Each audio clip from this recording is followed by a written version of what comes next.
Okay, so you want to go deep on Claudia Jones, beyond like the one sentence you usually see about her in Notting Hill Carnival, right? Absolutely. People sent in this whole encyclopedia entry about her. Honestly, I skimmed it beforehand, and wow, she did so much more than I ever realized.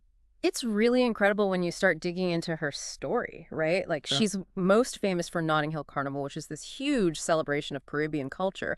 But her activism, like, goes way beyond that. Exiled from the U.S., ends up in London, helps shape Black British identity. It's a lot, yeah. So pretty amazing. You see Claudia Jones' Notting Hill Carnival, you think, okay, cool, she liked a parade or whatever, but Right. editing newspapers, writing all this political stuff, knew Paul Robeson. Yeah, and not just like knew him, but was friends with him and like challenging him on things too. What's so interesting is how she was connecting race, class, gender way before intersectionality was, a thing. Right. This powerful advocate for Black women, which is a group that was often overlooked by like mainstream feminism and the Communist Party, which she was, super involved in. Yeah, and that's what I thought was so interesting. It wasn't just one cause for her. Even as a teenager in like 1920s Harlem, dealing with poverty and discrimination, but then also winning a Good Citizenship Award. It's such a weird Right. foreshadowing of like this activist fighting for those who are marginalized, but then later being labeled un-American. Yeah. You know? Yeah, it's a crazy contrast. And I mean, growing up in Harlem at that time really shaped her whole ideology. Like, imagine being surrounded by the Harlem Renaissance, right? This explosion of art and culture, but also the stark inequalities like all around you. It's no wonder that she turned to both creative expression and bee activism as a way to make a difference. And she found her voice early.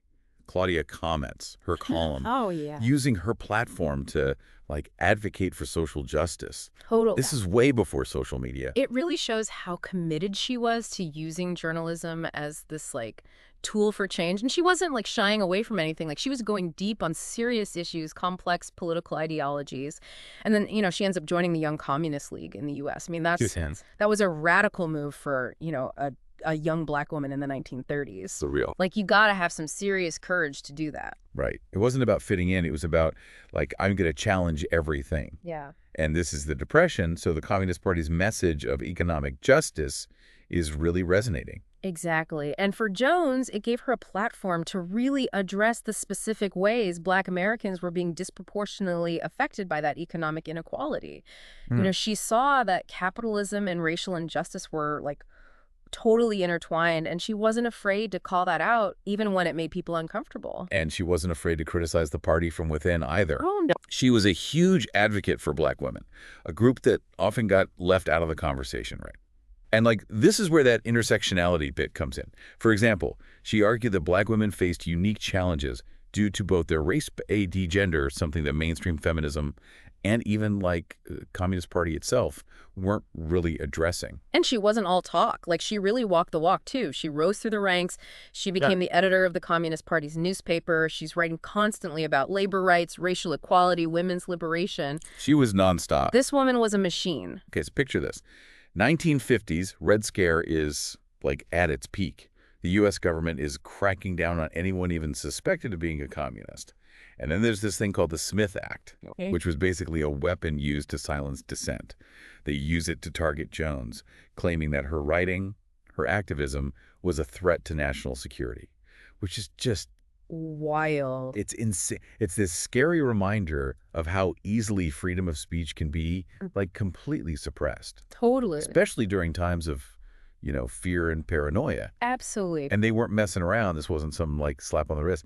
They imprisoned her. We did. Can you imagine like being locked up for your political beliefs? It's crazy. And, the Smith Act, it actually let the government put people away for up to 5 years, huge fines, and all for like just being a member of or even advocating for the Communist Party. It was a really dark time. And the irony is, right, that by trying to silence her, they actually just made her voice even stronger in the long run. Because after she serves time, the U.S. government tried to deport her back to Trinidad. And get this. They said, no, thank you. We're good. They basically said she's trouble and handed her a one-way ticket to London. Which is a whole other chapter. Right. Because this forced relocation is this like huge turning point, not just for Claudia Jones, but for, what Black British identity would even become. Yeah, talk about a twist. So she gets to London in 1955. She does. Yeah. 1955. What's that even like? It's a whole new world. Post-war Britain trying to rebuild. You've got all these Caribbean immigrants coming in, a lot of them on the Empire Windrush, right? Oh, yeah. Wasn't that a whole thing? Britain asked them to come over, help rebuild after the war. Yeah. Then, kind of, treats them terribly. Sadly, that's about right. Promised a better life, but instead it's, racism, discrimination, awful living conditions. A whole 9 yards. Exactly. And that's where Claudia Jones comes in. She almost immediately becomes this, essential voice for this whole community that's, just starting to find its feet. Using everything she'd learned back in the U.S.? Oh, absolutely. The journalism, the organizing, all of it. She hits the ground running, starts a newspaper. Of course she does. The West Indian Gazette and Afro-Asian Caribbean News. And even that title, right? Wow, yeah. That's a statement. It's not subtle. Not just reporting news. It's about giving a voice to this community that's being ignored, misrepresented by, the mainstream British media. If you want it done right, do it yourself. She's creating her own platform to control the narrative. Exactly. And it's not just about, complaints either. Yes, there's that, but also celebrating Caribbean culture, publishing literature, promoting social events. It becomes this lifeline, a way for people to connect, stay informed, feel like they belong in a place that wasn't always so welcoming. So where does Notting Hill Carnival fit in with all this? I mean, it's one thing to start a newspaper, but this huge street festival that, the whole world knows about now, that's next level. It's all connected. And it starts with a tragedy, actually. Remember those tensions we were talking about, facing Caribbean immigrants? Yeah. Well, in 1958, it explodes into these horrible race riots in Notting Hill. White mobs just, filled with hate, attacking black residents, businesses. Awful. It was a very dark moment. Yeah. You understand if people just wanted to, disappear after that, keep their heads down. But not Claudia Jones. She saw those riots as a symptom of this deeper problem. Lack of understanding, empathy between communities. She knew hiding wasn't the answer. So she has this idea: fight racism and division with celebration. Okay, now I have to know more. She organizes this Caribbean Carnival in January 1959, just a few months after the riots.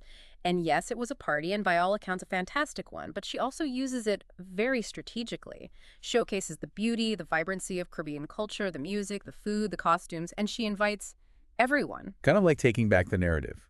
Instead of letting the riots define them, Exactly. they're defining themselves. On their own terms. And it worked. Even though it was the middle of winter, they held it indoors at St. Pancras Town Hall, and it was a huge hit. The BBC even broadcast it. Wow, really? Think about that. The same media that was often so negative about Caribbean immigrants is now broadcasting their music and dance into homes all over Britain. That's amazing. It's Yeah. like she knew the power of, spectacle. Yeah. To reach people in a way that speeches and protests couldn't. Exactly. Culture can be this incredibly powerful tool for social change.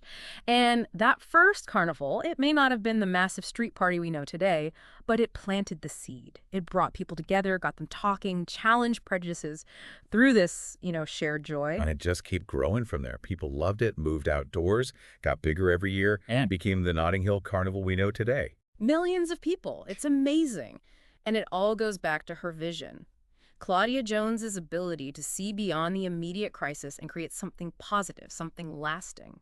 She understood that real lasting change. It often starts with shifting cultural perceptions, building bridges, fostering understanding. That's why her legacy is so much bigger than just one event, even one as iconic as Notting Hill Carnival. It's like she took this horrible, hateful thing, these riots, and used that energy to create something beautiful and unifying. And wasn't she dealing with health problems this whole time, too? Oh, yeah.